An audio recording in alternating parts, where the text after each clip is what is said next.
మిత్రులారా, మీరు చివరిసారిగా ఏ ఆందోళన లేకుండా, రేపటి గురించి భయం లేకుండా మనస్ఫూర్తిగా శ్వాస తీసుకున్నదెప్పుడు? ఉదయం లేచినప్పటి నుండి రాత్రి పడుకునే వరకు ఏదో ఒక పరుగు, ఏదో ఒక పని, ఏదో ఒకటి నిరూపించుకోవాలనే తపన. మనందరి జీవితాలు ఇప్పుడు ఒక అంతులేని రేసులా మారిపోయాయి. పక్కవాడు ముందుకెళ్ళిపోతున్నాడనే అసూయ, గతం తాలూకు చేదు జ్ఞాపకాలు, భవిష్యత్తుపై భయం. వీటన్నింటి మధ్య మనం అలసిపోతున్నాం. మన శరీరం కంటే మన మనసు ఎక్కువగా అలసిపోతోంది. అందుకే ఈరోజు మనం ఒక వింతైన విషయం తెలుసుకోబోతున్నాం. అదే, ఏమీ చెయ్యకు, అన్నీ జరుగుతాయి. ఈ మాట వినగానే మీకు కొంచెం ఆశ్చర్యంగా ఉండవచ్చు. ఏంటి, ఏమీ చెయ్యకపోతే పనులెలా జరుగుతాయి? ఇది సోమరితనం కాదా, నిర్లక్ష్యం కాదా అని మీకు అనిపించవచ్చు. కానీ మిత్రులారా, ఇది బలహీనుడి మాట కాదు. ఇది జీవితం పట్ల అత్యంత లోతైన అవగాహన ఉన్న ఒక జ్ఞాని మాట. ఇది అలసత్వం కాదు, ఇది ఒక అద్భుతమైన జీవన సూత్రం. మనం మన జీవితంలో ప్రతి విషయాన్ని మనమే నియంత్రించాలి అనుకుంటాం. పరిస్థితులు మనకు అనుకూలంగా ఉండాలి, ప్రతి ఒక్కరూ మనల్ని మెచ్చుకోవాలి, ఫలితాలు మనకు నచ్చినట్టే రావాలి. ఇలా ప్రతి చిన్న విషయాన్ని మనం పట్టుకుని లాగుతుంటాం. కానీ మీరు గమనించారా? మీరు ఇసుకను ఎంత గట్టిగా పిడికిలితో పట్టుకోవాలని చూస్తే అది అంత వేగంగా మీ వేళ్ల సందుల నుండి జారిపోతుంది. మనం చేసే అతిపెద్ద తప్పేంతో తెలుసా? మన శక్తిని అనవసరమైన చోట వృధా చేయటం. ఒక నది ప్రవహిస్తున్నప్పుడు అది ఎటు వెళ్ళాలి, ఎంత వేగంగా వెళ్ళాలి అని మనం శాసించలేము. అది తన మార్గాన్ని తనే వెతుక్కుంటుంది. జీవితం కూడా అంతే. అది ఒక ప్రవాహం. మీరు ఆ ప్రవాహానికి ఎదురీదాలని చూసిన ప్రతిసారి మీరు అలసిపోతారు, నీరసించిపోతారు. కానీ ఆ ప్రవాహానికి మిమ్మల్ని మీరు అప్పగించుకున్నప్పుడు ఆ ప్రవాహమే మిమ్మల్ని సురక్షితంగా ఒడ్డుకు చేరుస్తుంది. ఏమీ చెయ్యకు అంటే చేతులు ముడుచుకుని కూర్చోవటం కాదు. దాని అర్థం, అనవసరమైన ఆందోళన చెయ్యకు, ప్రతిదాన్ని నియంత్రించాలని చూడకు, నీ శక్తిని భయంతో వృధా చెయ్యకు. మనకిప్పుడు కావలసింది వేగం కాదు, స్పష్టత. మనకు కావలసింది పరుగులు కాదు, ప్రశాంతత. ఈ ప్రయాణంలో మనం ఒక అద్భుతమైన నిజాన్ని తెలుసుకోబోతున్నాం. మన ప్రమేయం లేకుండానే కేవలం మన మనస్సును ప్రశాంతంగా ఉంచడం ద్వారా పరిస్థితులు మనకు అనుకూలంగా మారుతాయో మనం చూడబోతున్నాం. మీ ఓపిక, మీ మౌనం, మీ విశ్వాసం, ఇవే మీ తరఫున యుద్ధం చేస్తాయి. ఆ యుద్ధంలో మీరు ఆయుధం పట్టక్కర్లేదు, గొంతు చించుకోనక్కర్లేదు. ఈ రోజు నుండి మీతో మీరు ఒక మాట చెప్పుకోండి: నా వంతు కృషి నేను నిష్టగా చేస్తాను, కానీ ఫలితం కోసం నేను అల్లాడిపోను. నా జీవిత ప్రవాహాన్ని నేను నమ్ముతున్నాను. ఈ ఒక్క ఆలోచన మీ మనసులో మొదలైతే మీలో ఒక కొత్త శక్తి పుడుతుంది. అది మిమ్మల్ని అలసటకు గురిచెయ్యదు, అంతులేని ప్రశాంతతనిస్తుంది. మనం తరచుగా ఒక భ్రమలో బతుకుతుంటాం. ఈ ప్రపంచం అంతా మన చుట్టూనే తిరుగుతోందని, మన ప్రయత్నం వల్లే అన్నీ సాధ్యమవుతున్నాయని, మనం అనుకున్నది అనుకున్నట్టుగా జరగకపోతే ప్రపంచం ఆగిపోతుందని మనం నమ్ముతుంటాం. అందుకే ప్రతి చిన్న విషయాన్ని మనమే నియంత్రించాలి అని ప్రయత్నిస్తుంటాం. కానీ ఒక్కసారి నిజాయితీగా ఆలోచించండి. మనం అనుకున్నవి అనుకున్నట్టుగా ఎన్ని జరిగాయి? మనం చేసే అతిపెద్ద పొరపాటేంటో తెలుసా? మన పరిధిలో లేని విషయాలను కూడా మనం నియంత్రించాలనుకోవడం. దీన్నే సైకాలజీలో ఇల్యూజన్ ఆఫ్ కంట్రోల్ అంటారు. మనం ఒక కారు నడుపుతున్నప్పుడు స్టీరింగ్ మన చేతుల్లో ఉంటుంది. అది మన నియంత్రణ, అది మన బాధ్యత. కానీ ఎదురుగా వచ్చే వాహనాలు ఎలా వెళ్ళాలి, ట్రాఫిక్ సిగ్నల్ ఎప్పుడు పడాలి, రోడ్డు మీద వాతావరణం ఎలా ఉండాలి అనేది మన చేతుల్లో ఉండదు. కానీ మనం ఆ ట్రాఫిక్ని చూసి కోప్పడుతాం, ఆందోళన చెందుతాం. దీనివల్ల ట్రాఫిక్ క్లియర్ అవ్వదు సరిగా, మన ప్రశాంతత మాత్రం కరిగిపోతుంది. మనం చేసే ప్రతి పనిలోనూ ఇదే జరుగుతోంది. మనం ఒక విత్తనం నాటగలము, దానికి నీళ్లు పోయగలము, అది మన నియంత్రణ. కానీ ఆ విత్తనం ఎప్పుడు మొలకెత్తాలి, అది ఏ దిశలో పెరగాలి అనేది ప్రకృతి నియంత్రణ. మీరు రోజుకు 100 సార్లు ఆ మట్టిని తవ్వి చూసినా అది వేగంగా పెరగదు. సరిగా ఆ విత్తనం నాశనమయ్యే ప్రమాదం ఉంది. జీవితంలో మనం ఎదుర్కొనే సగం మానసిక ఒత్తిడికి కారణం మన బాధ్యతను, మన నియంత్రణను మనం గుర్తించకపోవడమే. మనం ఇతరుల ప్రవర్తనను మార్చాలనుకుంటాం, సమాజం మనల్ని ఎలా చూడాలో శాసించాలనుకుంటాం, భవిష్యత్తు ఫలితాలు మనకు అనుకూలంగా వచ్చేలా బలవంతం చేయాలనుకుంటాం. ఇక్కడ మనం గ్రహించాల్సిన రహస్యం ఒకటుంది. నువ్వు దేన్నైతే అతిగా నియంత్రించాలని చూస్తావో అది నిన్ను నియంత్రించడం మొదలుపెడుతుంది. శ్రీకృష్ణుడు భగవద్గీతలో చెప్పిన ఒక గొప్ప సూత్రం ఇక్కడ మనకు గుర్తుకు రావాలి. ఆయన కర్మ గురించి మాట్లాడేటప్పుడు కేవలం కష్టపడడం గురించి మాత్రమే చెప్పలేదు, ఆ ఫలితంపై ఉండే మమకారం వదులుకోమని చెప్పారు. ఎందుకంటే ఫలితం అనేది కాలం మరియు పరిస్థితుల చేతుల్లో ఉంటుంది. మీరు మీ శ్రమను నిష్ఠగా చెయ్యండి, అదే మీ నియంత్రణ. ఆ తర్వాత జరగాల్సింది కాలానికి వదిలేయండి. ఏమీ చెయ్యకు అంటే అర్థమిదే, నీ పరిధిలో లేని విషయాల గురించి చింతించడం ఆపేయి. ఎప్పుడైతే మీరు సరే, ఇది నా చేతుల్లో లేదు, దీన్ని నేను మార్చలేను అని అంగీకరిస్తారో ఆ క్షణమే మీ మనసు మీద ఉన్న ఒక పెద్ద బరువు దిగిపోతుంది. ఆ ప్రశాంతతే మీకు అసలైన శక్తినిస్తుంది. అతిగా ప్రయత్నించడం వల్లే కొన్ని సంబంధాలు తెగిపోతాయి. అతిగా ఆలోచించడం వల్లే కొన్ని అవకాశాలు దూరమవుతాయి. ఈ రోజు నుండి ఒక చిన్న అభ్యాసం చేద్దాం. ఏదైనా సమస్య వచ్చినప్పుడు మిమ్మల్ని మీరొక ప్రశ్న అడగండి. దీన్ని మార్చే శక్తి నా దగ్గర ఉందా? ఉంటే పనిచేయండి, లేకపోతే మౌనంగా ఉండండి. ఆ మౌనమే, ఆ అంగీకారమే మీ జీవితంలో అద్భుతాలు చేయడం మొదలుపెడుతుంది. ఎందుకంటే మీరు పట్టు వదిలినప్పుడే ప్రకృతి తన పనిని తాను చేయడం ప్రారంభిస్తుంది. ఒక చిన్న ఉదాహరణతో మనమొక గొప్ప సత్యాన్ని తెలుసుకుందాం. మీరు ఒక బురద నీటి కుంటను చూశారనుకోండి. ఆ నీరు ప్రశాంతంగా స్పష్టంగా మారాలంటే మీరేం చేస్తారు? మీ చేతులతో ఆ నీటిని ఎంతగా శుభ్రం చేయాలని ప్రయత్నిస్తే ఆ బురద అంతగా పైకి వస్తుంది. ఆ నీరు ఇంకాస్త కలవరపడుతుంది. కాని మీరు ఏమీ చేయకుండా మౌనంగా ఆ ఒడ్డున కూర్చుంటే కొద్దిసేపటికే ఆ బురద తనంతట తానుగా కిందకు చేరిపోతుంది. నీరు మళ్లీ ప్రశాంతంగా మారుతుంది. మన మనస్సు కూడా సరిగ్గా ఆ బురద నీటి కుంటలాంటిదే. సమస్యలు వచ్చినప్పుడు మనం చేసే అతిపెద్ద తప్పు ఆందోళన. ఇదెందుకు జరిగింది? రేపేమవుతుంది? వాడు నన్ను ఎందుకలా అన్నాడు అని మనం ఆలోచించే ప్రతి ఆలోచన ఆ బురదను కలియబెట్టినట్టే. మనం ఎంత ఎక్కువగా ఆలోచిస్తే సమస్య అంత పెద్దదిగా కనిపిస్తుంది. అందుకే ఇక్కడ మనం నేర్చుకోవాల్సిన పాఠం అంగీకారం. ఆందోళన అంటే అర్థమేమిటో తెలుసా? భవిష్యత్తులో జరగబోయే ఒక ఊహాజనిత భయానికి మీరు వర్తమానంలో చెల్లిస్తున్న వడ్డీ. ఆ భయం నిజం కావచ్చు, కాకపోవచ్చు, కానీ ఈ క్షణంలో మీ ప్రశాంతతను మాత్రం అది ఖచ్చితంగా బలి తీసుకుంటుంది. ఇక్కడే శ్రీకృష్ణుడు అర్జునుడికి ఒక గొప్ప పాఠం నేర్పాడు. యుద్ధం మొదలవకముందే అర్జునుడు ఆందోళనతో వణికిపోయాడు. నా వాళ్లను నేను చంపుకోవాలా? ఈ గెలుపు నాకు అవసరమా అని కుమిలిపోయాడు. అప్పుడు కృష్ణుడన్న మాట ఒక్కటే, అర్జునా, నువ్వు కేవలం నిమిత్తమాత్రనివి. జరగాల్సింది ఇప్పటికే నిర్ణయించబడింది. నువ్వు చేయాల్సింది కేవలం పరిస్థితిని అంగీకరించడమే. అంగీకారమంటే ఓడిపోవడం కాదు. అంగీకారమంటే చేతకానితనం కాదు. జరిగిన విషయాన్ని మార్చలేమని గుర్తించి దానికి స్పందించడం మానేయడమే అసలైన అంగీకారం. ఒక వ్యక్తి మిమ్మల్ని అవమానించాడనుకుందాం. అది జరిగిపోయింది. ఇప్పుడు మీకు 2 దారులున్నాయి. ఒకటి, ఆ విషయాన్ని పదే పదే తలుచుకుంటూ ఆందోళన చెందడం, వాడిమీద పగబెంచుకోవడం. దీనివల్ల మీ ప్రశాంతత పాడవుతుంది తప్ప వాడికొచ్చే నష్టమేమీ లేదు. 2, అతనికి తెలిసిందంతే, అతని స్వభావమంతే అని ఆ నిజాన్ని అంగీకరించి ముందుకు సాగిపోవడం. మీరు ఎప్పుడైతే ఆ నిజాన్ని అంగీకరిస్తారో అప్పుడా సమస్యకు మిమ్మల్ని బాధపెట్టే శక్తి ఉండదు. ఏమీ చెయ్యకు అనే సూత్రం ఇక్కడే పనిచేస్తుంది. మీ మనసులో ఆందోళన మొదలైనప్పుడు ఆ ఆందోళనను బలవంతంగా ఆపడానికి ప్రయత్నించకండి. కేవలం ఆ ఆందోళనను ఒక సాక్షిలా గమనించండి. సరే, ఇప్పుడు నా మనసు కలవరపడుతోంది, అది సహజం అని అంగీకరించండి. మీరు ఆ ఆందోళనతో పోరాడటం మానేసిన క్షణమే అది తన శక్తిని కోల్పోతుంది. గుర్తుంచుకోండి, ఒక విత్తనం నేలలో వేసినప్పుడు అది చీకటిని అంగీకరిస్తుంది, పీడనాన్ని అంగీకరిస్తుంది. అందుకే అది ఒకరోజు మహావృక్షమవుతుంది.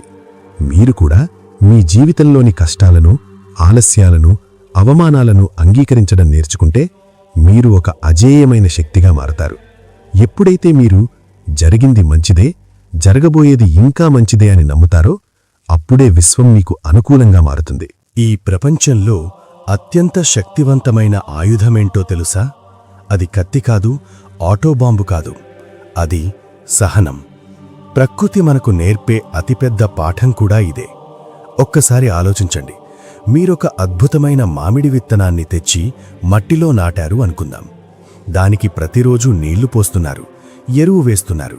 కాని మరుసటి రోజు ఉదయమే వెళ్ళి నేను నీకు అన్నీ ఇస్తున్నాను కదా, మరి నాకెందుకు పండ్లు ఇవ్వడం లేదు అని ఆ విత్తనాన్ని నిలదీస్తే ఏమవుతుంది? మీరు ఎంతగా ఆందోళనపడినా, ఎంతగా త్వరపడినా ఆ విత్తనం తనకంటూ ఒక సమయం వచ్చేవరకు వేచి చూస్తుంది. అది ముందు మౌనంగా లోపల వేళ్లను విస్తరించుకుంటుంది. ఆ తర్వాత నెమ్మదిగా మొలకెత్తుతుంది. వృక్షంగా మారి పండ్లు ఇవ్వడానికి దానికి కొన్ని ఏళ్ల సమయం పడుతుంది.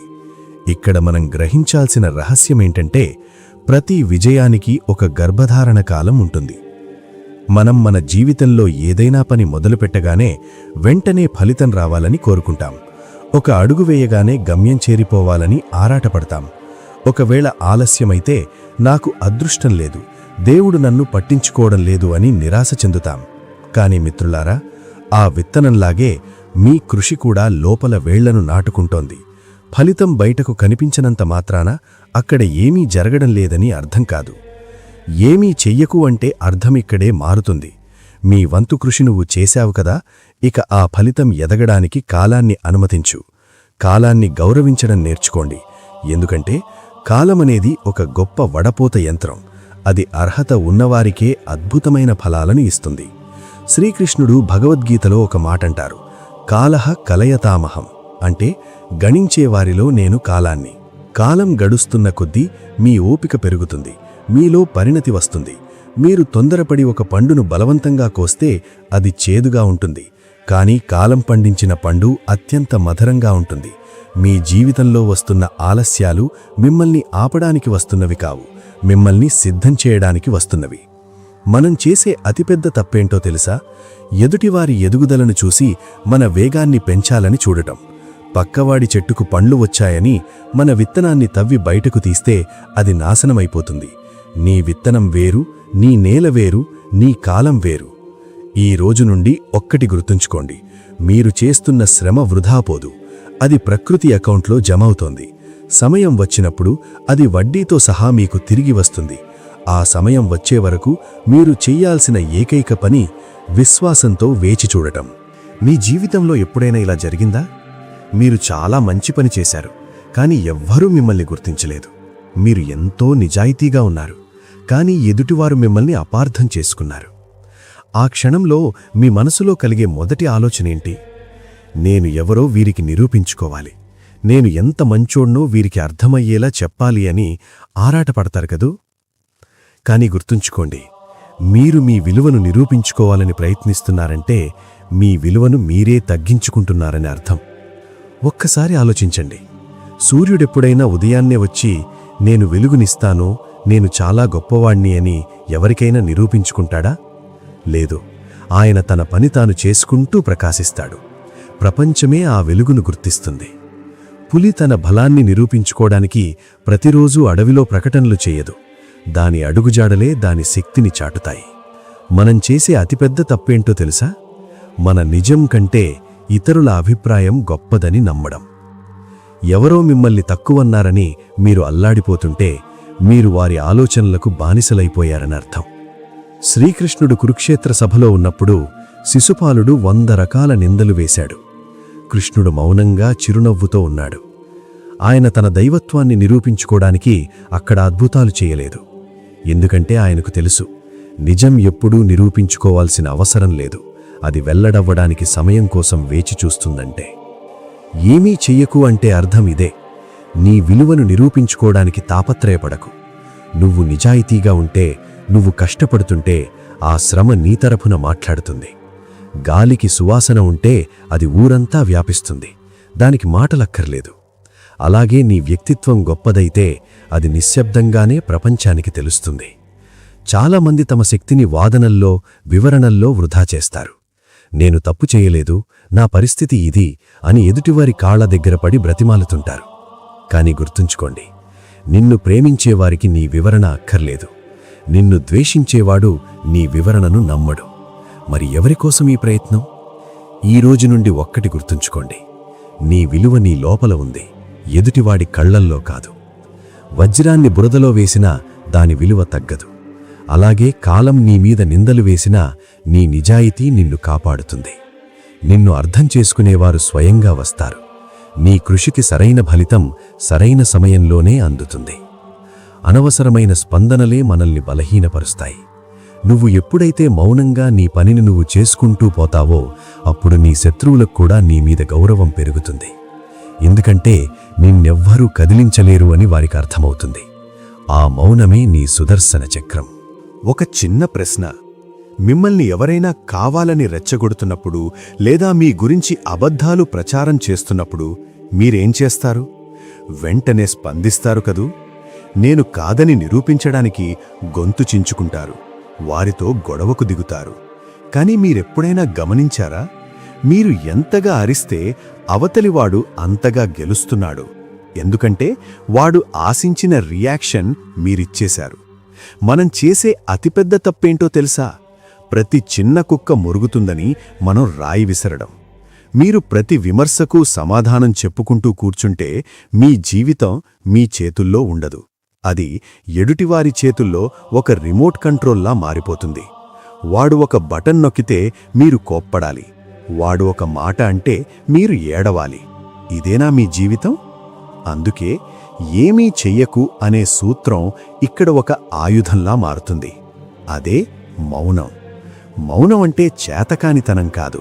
మౌనం అంటే మాటలు లేకపోవడం కాదు. అది ఒక యుద్ధ తంత్రం. సైకాలజీ ఏం చెబుతుందంటే ఎదుటివాడు మిమ్మల్ని విమర్శిస్తున్నాడంటే వాడు మీ నుండి ఒక స్పందనను ఆశిస్తున్నాడు.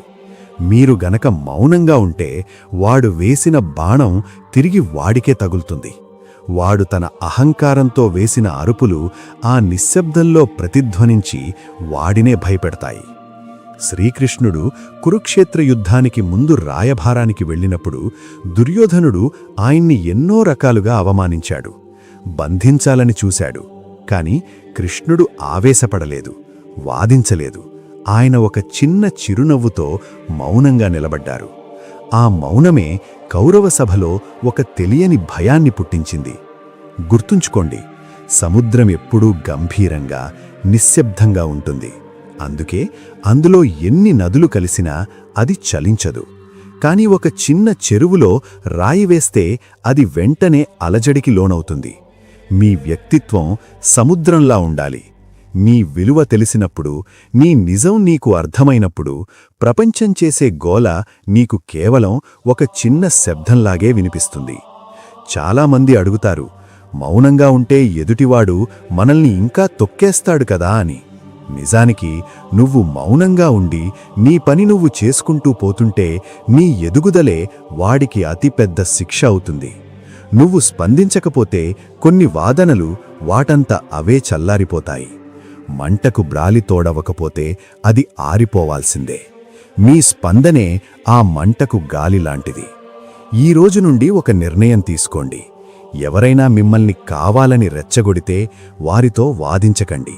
కేవలం వారి కళ్లల్లోకి చూస్తూ మౌనంగా ఒక్క నిమిషం ఉండండి. ఆ నిమిషంలో మీకు కలిగే ప్రశాంతత, అవతలివాడిలో కలిగే గందరగోళం మీకు అర్థమవుతుంది. మౌనమనేది బలవంతుల ఆభరణం. మనం తరచుగా ఒక మాట వింటూ ఉంటాం, కాలం అన్నింటికీ సమాధానం చెబుతుంది అని. ఈ మాట వినడానికి చాలా సాదాసీదాగా అనిపించవచ్చు. కాని దీని వెనక ఒక భయంకరమైన సత్యం దాగి ఉంది.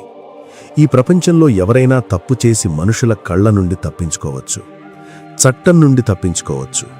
కాని కాలం అనే న్యాయమూర్తి నుండి ఎవ్వరూ తప్పించుకోలేరు. మనం చేసే అతిపెద్ద తప్పేంటో తెలుసా?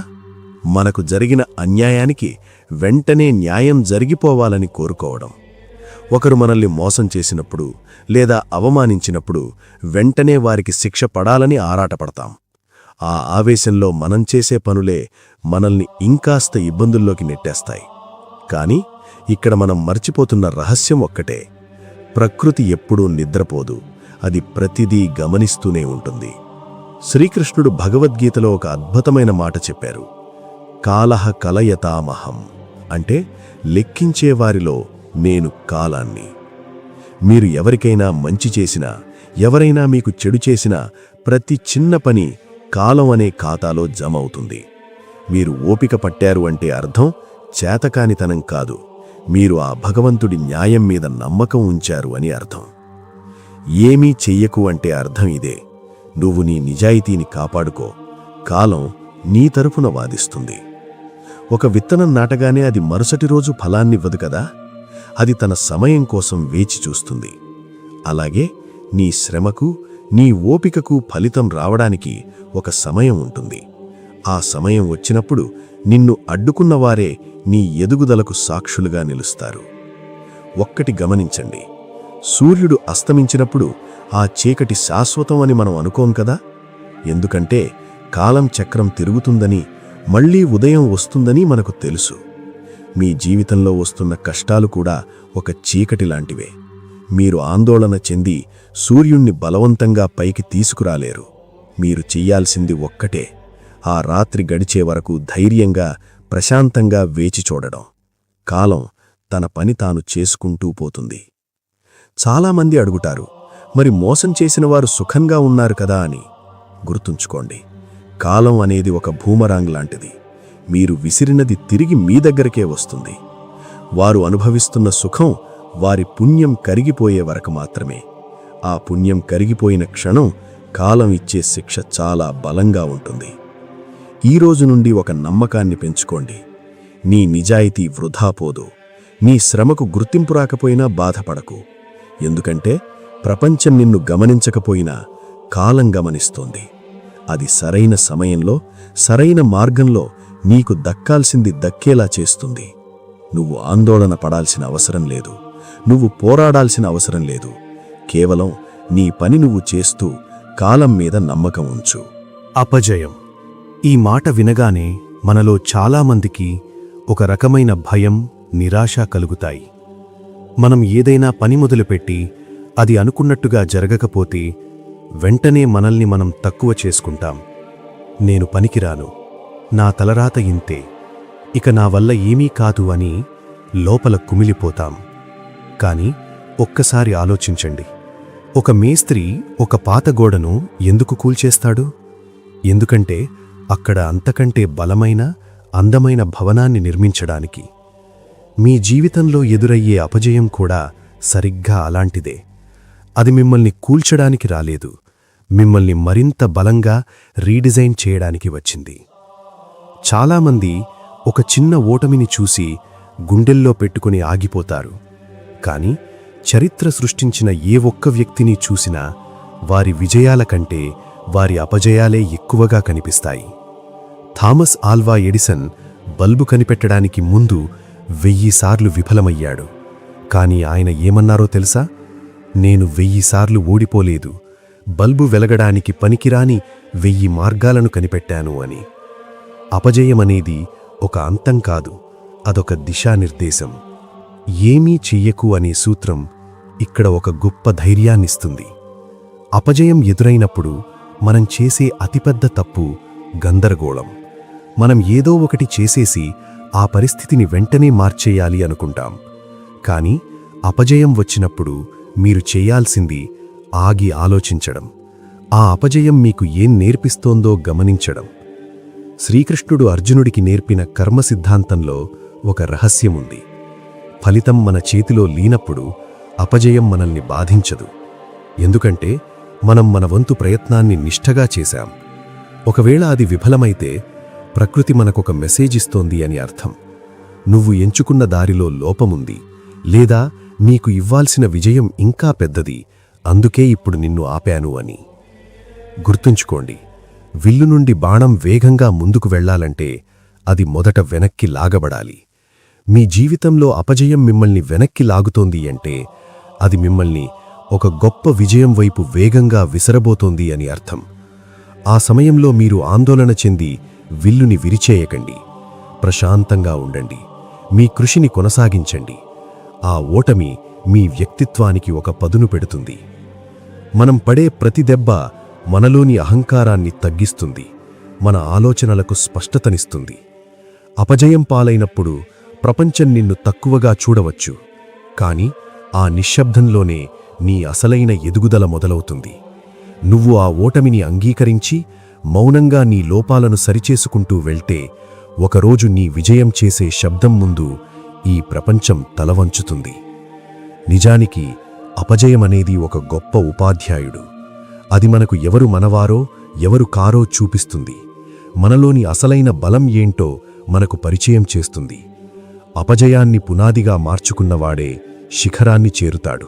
ప్రపంచం మొత్తం మనల్ని పట్టించుకోకపోయినా, ఎవ్వరూ మనల్ని ప్రోత్సహించకపోయినా, మనకు తోడుగా ఎవ్వరూ లేకపోయినా మనల్ని ముందుకు నడిపించే శక్తి ఒకటి ఉంది. దాన్నే అంతర్గత ధైర్యం అంటారు. చాలామంది ధైర్యమంటే యుద్ధంలో అరవడమనుకుంటారు. కాని నిజమైన ధైర్యమంటే ఎవ్వరూ గమనించకపోయినా, ఎన్ని ఎదురుదెబ్బలు తగిలినా మౌనంగా తన పని తాను చేసుకుంటూ పోవడం. మనం చేసే అతిపెద్ద తప్పేంటో తెలుసా? మన ధైర్యం కోసం, మన సంతోషం కోసం బయటి ప్రపంచం మీద ఆధారపడటం. ఎవరైనా మెచ్చుకుంటే మనం గొప్పవాళ్లమనుకుంటాం. ఎవరైనా విమర్శిస్తే మనం బలహీనులమనుకుంటాం. కాని ఒక్కటి గుర్తుంచుకోండి, ఒక దీపం వెలగడానికి బయట ఉన్న సూర్యకాంతి అవసరం లేదు. దాని లోపల ఉన్న నూనె, వత్తి ఉంటే చాలు. మీ జీవితం కూడా ఆ దీపం లాంటిదే. మీ లోపల ఉన్న ఆత్మవిశ్వాసమే మీ ఇంధనం. శ్రీకృష్ణుడు భగవద్గీతలో ఒక అద్భుతమైన మాట చెప్పారు. ఉద్ధరేదాత్మనాత్మానం అంటే నిన్ను నువ్వే ఉద్ధరించుకోవాలి. నిన్ను నువ్వు తక్కువ చేసుకోకూడదు. ఎందుకంటే నీకు నీవే మిత్రుడివి, నీకు నీవే శత్రువువి. ఏమీ చెయ్యకు అంటే అర్థం ఇక్కడే స్పష్టమవుతుంది. నీ చుట్టూ ఉన్న పరిస్థితులను మార్చడానికి ప్రయత్నించి అలసిపోకు. నీ లోపల ఉన్న ధైర్యాన్ని మాత్రం సడలనివ్వకు. ప్రపంచం నిన్ను గుర్తించకపోయినా నీ ఎదుగుదల ఆగదు. ఒక వృక్షం పెరుగుతున్నప్పుడు అది శబ్దం చెయ్యదు. అది నిశ్శబ్దంగా లోపల తన వేళ్లను గట్టిపరుచుకుంటుంది. అదే అంతర్గత ధైర్యం. మిత్రులారా, ఒకప్పుడు మిమ్మల్ని ఎవ్వరూ పట్టించుకోకపోవచ్చు. మీరు పడుతున్న కష్టం ఎవరికీ కనిపించకపోవచ్చు. కాని గుర్తుంచుకోండి, భూమి కింద ఉన్న వేళ్లను ఎవ్వరూ చూడరు. కాని చెట్టు నిలబడడానికి అవే కారణం. మీరు నిశ్శబ్దంగా మీ పని మీరు చేస్తూ ఉంటే మీ లోపల ఒక గొప్ప శక్తి తయారవుతుంది. ఒకరోజు ఆ శక్తి బయటకు వచ్చినప్పుడు నిన్ను విమర్శించిన వారే నిన్ను చూసి ఆశ్చర్యపోతారు. చాలామంది ఒక విమర్శ రాగానే కుంగిపోతారు. కాని అంతర్గత ధైర్యం ఉన్న వ్యక్తికి తెలుసు తన విలువ ఏంటో. ఒక సింహం నిద్రిస్తున్నా అది సింహమే. అది నిరూపించుకోవాల్సిన అవసరం లేదు. మీరు కూడా మీ మార్గంలో నిశ్శబ్దంగా సాగిపోండి. మౌనంగా కష్టపడటమనేది బలహీనత కాదు, అది అత్యున్నతమైన శక్తి. ఈ రోజు నుండి ఒక నిర్ణయం తీసుకోండి. మీ గౌరవం కోసం ఎవ్వరి దగ్గర బతిమాలకండి. మీ సంతోషం కోసం ఎవ్వరి మీద ఆధారపడకండి. మీ లోపలికి మీరు ప్రయాణం చేయండి. అక్కడ ఒక అంతులేని శాంతి, అజేయమైన ధైర్యం మీకు కనిపిస్తాయి. ఆ ధైర్యం మీలో ఉంటే ఈ ప్రపంచం మొత్తం మీకు వ్యతిరేకమైనా మీరు కొండలా నిలబడగలరు. నిజానికి ఒంటరితనమనేది ఒక శాపం కాదు. అది మీ శక్తిని కేంద్రీకరించుకోవడానికి ప్రకృతి ఇచ్చిన ఒక గొప్ప అవకాశం. ఆ నిశ్శబ్దంలోనే మీరు ఎవరో మీకు అర్థమవుతుంది. ఆ గుర్తింపు వచ్చినప్పుడు మీరు ఇక ఏ దేనికి భయపడరు. భగవంతుడు మనకు 2 చెవులు, 1 నోరు ఎందుకిచ్చాడో ఎప్పుడైనా ఆలోచించారా? మనం మాట్లాడటం కంటే రెట్టింపుగా వినాలి అని చెప్పడానికే. కాని మనమేం చేస్తున్నాం? ఎదుటివాడు ఒక మాట అంటే వాడా మాట పూర్తి చేయకముందే మనం 10 మాటలు సమాధానం చెప్పాలని సిద్ధంగా ఉంటాం. మన మనసు ఎప్పుడూ ఒక రిప్లై ఇవ్వడానికే ప్రయత్నిస్తుంది తప్ప ఎదుటివారి భావాన్ని అర్థం చేసుకోవడానికి ప్రయత్నించదు. మనం చేసే అతిపెద్ద పొరపాటేంటో తెలుసా? మన మాటలతో అందర్నీ గెలవాలనుకోవడం. కాని నిజానికి మాట్లాడేవాడు తన దగ్గర ఉన్నది మాత్రమే చెప్తాడు. కాని వినేవాడు కొత్త విషయాలను నేర్చుకుంటాడు. ఏమీ చెయ్యకు అనే సూత్రం ఇక్కడ ఎలా పనిచేస్తుందో తెలుసా? మౌనంగా వినడం. మీరెప్పుడైనా గమనించారా? ఒక పెద్ద గొడవ జరుగుతున్నప్పుడు ఇద్దరూ అరుస్తుంటే అక్కడ సమస్య పరిష్కారం కాదు, అది ఇంకా పెరుగుతుంది. కాని ఒక్కరు మౌనంగా వినడం మొదలుపెడితే అవతలివాడి ఆవేశం క్రమంగా తగ్గిపోతుంది. వినడం అనేది బలహీనత కాదు, అది ఒక గొప్ప సంస్కారం. మీరు వింటున్నప్పుడు ఎదుటి వ్యక్తికి మీరిస్తున్న అతిపెద్ద గౌరవం, వారి ఉనికిని గుర్తించడం. శ్రీకృష్ణుడు అర్జునుడికి భగవద్గీతను బోధించే ముందు ఏం చేశారో తెలుసా? అర్జునుడు తన బాధను, తన భయాన్ని, తన సందేహాలను మొత్తం చెబుతున్నప్పుడు కృష్ణుడు ఒక్క మాట కూడా అడ్డు చెప్పలేదు. నిశ్శబ్దంగా విన్నారు. అర్జునుడు పూర్తిగా ఖాళీ అయ్యాక అప్పుడు కృష్ణుడు మాట్లాడటం మొదలుపెట్టాడు. మనం కూడా జీవితంలో ఇదే చెయ్యాలి. మన పిల్లలు గాని మన తోటివారు గాని ఏదైనా చెబుతున్నప్పుడు వారికి అడ్డుపడకండి. వారిని పూర్తిగా మాట్లాడనివ్వండి. చాలామంది అడుగుతారు, వినడం వల్ల మనకేం వస్తుంది అని. వినడం వల్ల మీకు స్పష్టత వస్తుంది. ఒక వ్యక్తి ఎందుకు కోప్పడుతున్నాడో, ఆ కోపం వెనుక ఉన్న బాధ ఏంటో మీకు అర్థమవుతుంది. మీరు ఎప్పుడైతే ఆ బాధను అర్థం చేసుకుంటారో మీలో కోపం పోయి జాలి పుడుతుంది. ఆ క్షణంలో మీరిచ్చే సమాధానం ఒక యుద్ధంలా కాకుండా ఒక పరిష్కారంలా ఉంటుంది. ఏమీ చెయ్యకు అంటే నీ నోటికి పని చెప్పకు, నీ చెవులకు పని చెప్పు. మీరు వింటున్నప్పుడు ప్రపంచం మీకు కొత్త పాఠాలు నేర్పిస్తుంది. ప్రకృతి చేసే నిశ్శబ్ద సంగీతం మీకు వినిపిస్తుంది. ఎదుటివారి మౌనంలో ఉన్న అర్థం మీకు తెలుస్తుంది. ఈ రోజు నుండి ఒక నిర్ణయం తీసుకోండి. ఎవరైనా మీతో మాట్లాడుతున్నప్పుడు మీరు సమాధానం చెప్పడానికి సిద్ధపడకండి. కేవలం వారిని అర్థం చేసుకోవడానికి వినండి. వారి కళ్ళలోకి చూస్తూ ప్రశాంతంగా ఉండండి. అప్పుడు మీరు గమనిస్తారు, మీ మాటల కంటే మీ వినే గుణమే ఎక్కువ సమస్యలను పరిష్కరిస్తుందని. నిజానికి లోతైన నిశ్శబ్దంలోనే దైవవాణి వినిపిస్తుంది. మీరు మౌనంగా వినడం నేర్చుకున్నప్పుడు కాలం మీకిచ్చే సంకేతాలను మీరు సులభంగా గుర్తించగలరు. ఈ వినే గుణమే మిమ్మల్ని ఒక గొప్ప నాయకుడిగా, ఒక మంచి మిత్రుడిగా మారుస్తుంది. మీరు ఎప్పుడైనా గమనించారా? కొందరితో మాట్లాడితే మనకు చాలా ఉత్సాహంగా, ప్రశాంతంగా అనిపిస్తుంది. కానీ మరికొందరితో కేవలం 5 నిమిషాలు మాట్లాడితే చాలు, మన తల భారమైపోతుంది. ఏదో తెలియని నీరసం, చికాకు వచ్చేస్తాయి. మనలో ఉన్న ఉత్సాహం అంతా ఆవిరైపోయినట్టు అనిపిస్తుంది. ఎందుకిలా జరుగుతుందో తెలుసా? వీరినే సైకాలజీలో ఎనర్జీ వ్యాంపైర్స్ అంటారు. వీరు మీ రక్తాన్ని తాగరు, మీ లోపల ఉన్న పాజిటివ్ ఎనర్జీని, మీ ప్రశాంతతను తాగుతారు. మన జీవితంలో మనం ఎదుగుతున్నప్పుడు లేదా ప్రశాంతంగా ఉండాలని ప్రయత్నిస్తున్నప్పుడు మన చుట్టూ ఇలాంటివారు ఎప్పుడూ ఉంటారు. వీరు మీ శత్రువులు కాకపోవచ్చు, మీ స్నేహితుల్లో ఉండొచ్చు, మీ బంధువుల్లో ఉండొచ్చు, చివరికి మీ పక్కనే ఉండొచ్చు. కాని వీరిని గుర్తించడం ఎలా? వీరు ముఖ్యంగా 3 రకాలుగా ఉంటారు. బాధాసర్పాలు. వీరు ఎప్పుడూ ఏడుస్తూనే ఉంటారు. నాకే ఎందుకిలా జరుగుతుంది, అందరూ నన్ను మోసం చేశారు అని చెప్తూ మీ దగ్గర సానుభూతి పొందుతూ మీ శక్తిని తీసేస్తారు. విమర్శా రాక్షసులు. వీరు దేనిని మెచ్చుకోరు. మీరు ఏం చేసినా అందులో తప్పు వెతుకుతారు. మీ ఉత్సాహాన్ని నీరుగార్చడమే వీరి పని. డ్రామా సృష్టికర్తలు. ప్రతి చిన్న విషయాన్ని పెద్ద గొడవగా మారుస్తారు. మీ ప్రశాంతమైన జీవితంలో అలజడి సృష్టిస్తారు. ఏమీ చెయ్యకు అనే సూత్రం వీరి దగ్గర ఎలా పనిచేస్తుందో తెలుసా? నిర్లిప్తత, డిటాచ్మెంట్. మీరు వీరిని మార్చాలని ప్రయత్నించకండి, ఎందుకంటే వారు మారరు. వారి ఆహారమే మీ రియాక్షన్. మీరు బాధపడితే వారు బలిష్టం అవుతారు. మీరు కోపపడితే వారు గెలుస్తారు. అందుకే ఇక్కడ మీరు చెయ్యాల్సింది వారి మాటల చుట్టూ ఒక అడ్డుగోడ కట్టుకోవడం. శ్రీకృష్ణుడు భగవద్గీతలో గుణాల గురించి చెప్పినప్పుడు ఇలాంటి తామసిక గుణాలు ఉన్న మనుషులకు దూరంగా ఉందమని, లేదా వారి ప్రభావం మనపై పడకుండా చూసుకోమని చెప్పారు. ఓపిక పట్టడమంటే వీరిని భరించడం కాదు, వారి మాటలు మీ మనసు లోపలికి వెళ్లకుండా జాగ్రత్త పడడం. ఈ రోజు నుండి ఒక నిర్ణయం తీసుకోండి. మీ ప్రశాంతతను దొంగిలించే హక్కు ఎవ్వరికీ ఇవ్వకండి. ఒక వ్యక్తితో మాట్లాడిన తర్వాత మీకు నీరసంగా అనిపిస్తే ఆ వ్యక్తికి మీరిచ్చే సమయాన్ని తగ్గించండి. వారితో గొడవపడకండి, వాదించకండి. కేవలం మౌనంగా దూరం జరగండి. మీ శక్తి చాలా విలువైంది. దాన్ని మీ ఎదుగుదల కోసం, మీ సంతోషం కోసం వాడుకోవాలి తప్ప ఇలాంటి వారి కోసం వృధా చేయకూడదు. గుర్తుంచుకోండి, మీరు అందరినీ సంతోషపెట్టలేరు. మీరు భగవంతుడు కాదు, కేవలం మనిషి మాత్రమే. మీ శాంతిని కాపాడుకోవడం మీ మొదటి ధర్మం. మీరు ప్రశాంతంగా ఉంటేనే మీరు మీ లక్ష్యం వైపు నడవగలరు. మనం తరచుగా ఒక మాట అనుకుంటాం, నేను నా వాళ్ల కోసం ఇన్ని చేస్తున్నాను, ఇంత ఓపిక పడుతున్నాను, అది నా బాధ్యత అని.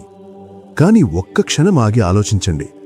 మీరు చేస్తున్నది నిజంగా బాధ్యత, లేక మీకే తెలియకుండా మీరొక రకమైన మానసిక బానిసత్వంలో బతుకుతున్నారా?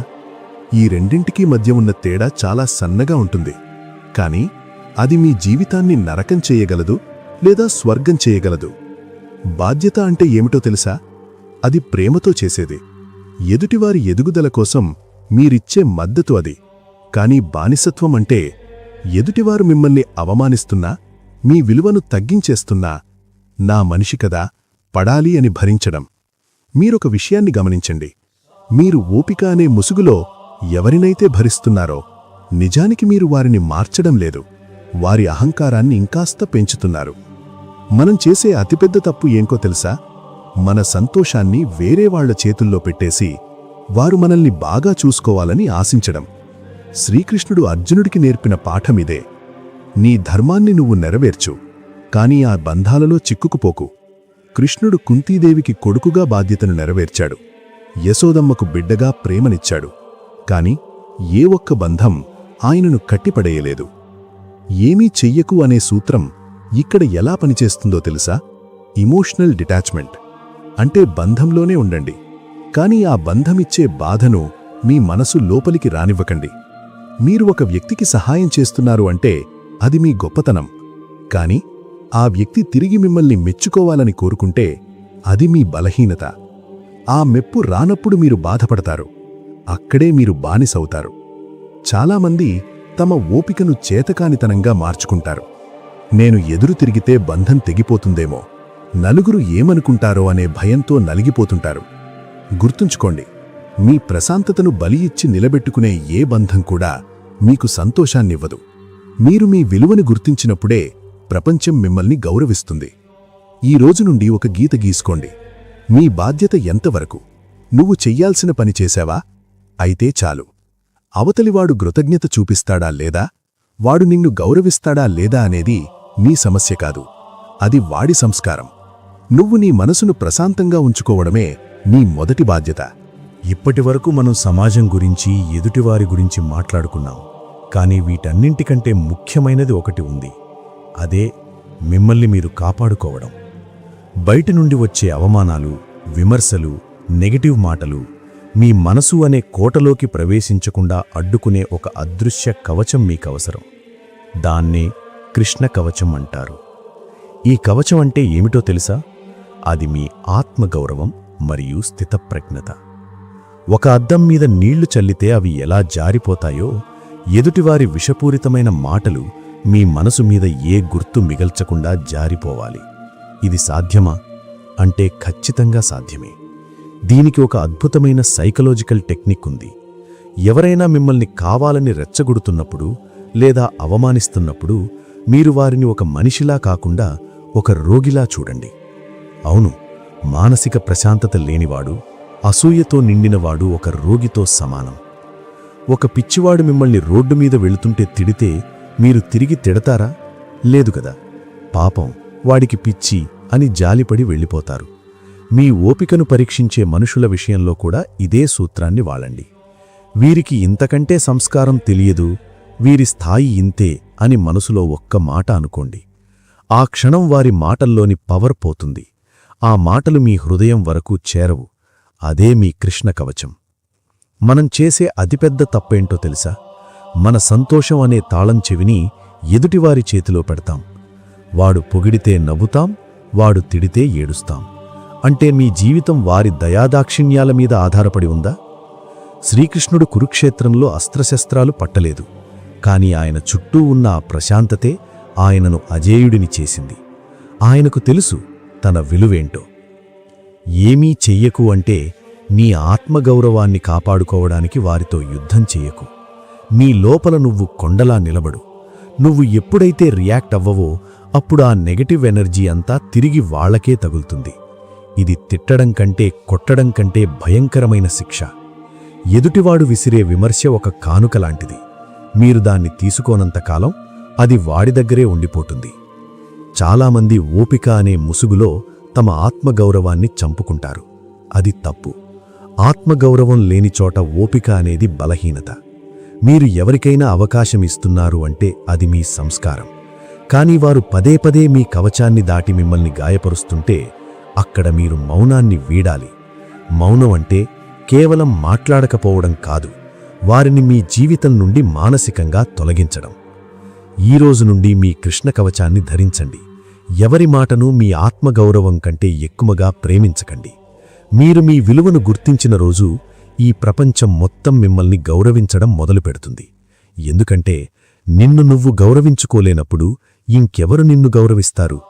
మిత్రులారా, మనం ఒక సుదీర్ఘమైన ప్రయాణాన్ని పూర్తి చేశాం.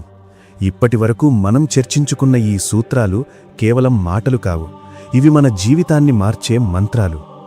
ఏమీ చెయ్యకు, అన్నీ జరుగుతాయి అనే మాట వెనుక ఉన్న అసలు రహస్యం ఇప్పుడు మీకు అర్థమైందని నేను నమ్ముతున్నాను. ఇది సోమరితనం గురించి కాదు, ఇది మనసులో ఉన్న యుద్ధాన్ని ఆపి కాలం మరియు భగవంతునిపై ఉంచే మహావిశ్వాసం గురించి. ఈ ప్రయాణం ముగింపులో మీ మనసులో ఉన్న భారం కాస్తైనా తగ్గిందా? ఓపిక పట్టడమంటే ఓడిపోవడం కాదు, అది భగవంతుడి న్యాయం మీద నమ్మకం ఉంచడం అని మీకు అర్థమైందా? మీరు గమనించారా? వజ్రం పుట్టాలంటే టన్నుల కొద్దీ ఒత్తిడిని భరించాలి. బంగారం మెరవాలంటే నిప్పుల్లో కాలాలి. అలాగే మీరు కూడా. ఇన్నాళ్లు మీరు పడిన అవమానాలు, మీరు చూపిన సహనం మిమ్మల్ని ఒక అపురూపమైన వ్యక్తిగా మార్చాయి. శ్రీకృష్ణుడు అర్జునుడితో యుద్ధం ముగిశాక ఒక మాట అన్నాడు. అర్జునా, యుద్ధం ముగిసింది, కాని నీ అసలైన శాంతి నీలోపలే ఉంది. ఈరోజు నేను మీకు చెప్పేది కూడా ఇదే. బయట ప్రపంచం ఎలా ఉన్నా, మనుషులు మిమ్మల్ని ఎలా చూసినా, మీ లోపల ఉన్న ప్రశాంతతను మాత్రం ఎవ్వరికీ ఇవ్వకండి. ఇన్నాళ్లు మీరు పడిన ఆందోళనలు, భయాలు, నిరూపించుకోవాలనే తపన, వీటన్నింటినీ ఇక్కడే వదిలేయండి. రేపటి నుండి మీరొక కొత్త మనిషిగా మేల్కొనాలి. మీ కళ్లలో కోపం కాదు, ఒక నిశ్శబ్దమైన స్పష్టత ఉండాలి. మీ పెదవుల మీద ఆవేదన కాదు, ఒక చిరునవ్వుండాలి. ఎవరైనా మిమ్మల్ని తక్కువ చేసినా, ఏదైనా ఆలస్యమైనా ఒక్క క్షణం ఆగి లోతుగా శ్వాస తీసుకోండి. మనసుతో చెప్పుకోండి, ఏమీ చెయ్యకు, అంతా ఆ కృష్ణ పరమాత్ముడే చూసుకుంటాడు. ఆ ఒక్క మాట మీకు కొండంత ధైర్యాన్నిస్తుంది. మిత్రులారా, ఈ లోకంలో మనల్ని మెప్పించేవారు తక్కువ, నొప్పించేవారు ఎక్కువ. మీరు ప్రతి ఒక్కరి మాటకి స్పందిస్తూ కూర్చుంటే మీ జీవితం వారి చేతుల్లో చిక్కుకుపోతుంది. మీ విలువను మీరు గుర్తించని చోట ఒక్క క్షణం కూడా మీ శక్తిని వృధా చేయకండి. మీరు మౌనంగా మీ పని మీరు చేసుకుంటూ పోతుంటే కాలమే మీకు పట్టాభిషేకం చేస్తుంది. ఈ వీడియో ద్వారా మీరు నేర్చుకున్న ఈ ప్రశాంతత, ఈ సహనం మీ జీవితంలో మిగిలిన ప్రయాణాన్ని అత్యంత గౌరవప్రదంగా మార్చబోతుంది. మీ విలువను మీరు ఎప్పుడూ తక్కువ చేసుకోకండి. భగవంతుడు మీతోనే ఉన్నాడు. మీ కన్నీళ్లను ఆయన చూశాడు, మీ శ్రమను ఆయన లెక్కించాడు. మీ ప్రయాణం రేపటి నుండి మరింత ఆనందమయంగా సాగాలని మనస్ఫూర్తిగా కోరుకుంటున్నాను. ఈ మాటలు విన్నాక మీ మనసులో ఏమాత్రం మార్పు వచ్చినా, మీకు కొంచెం ధైర్యం కలిగినా అది నా అదృష్టంగా భావిస్తాను. మన చుట్టూ ఉన్న సమాజంలో ఎంతోమంది ఇలాంటి మానసిక సంఘర్షణలతో సతమతమవుతూ ఉండవచ్చు. వారిక్కూడా ఈ మాటలు ఉపయోగపడతాయని మీకు అనిపిస్తే ఈ సందేశాన్ని పంచుకోండి. మళ్ళీ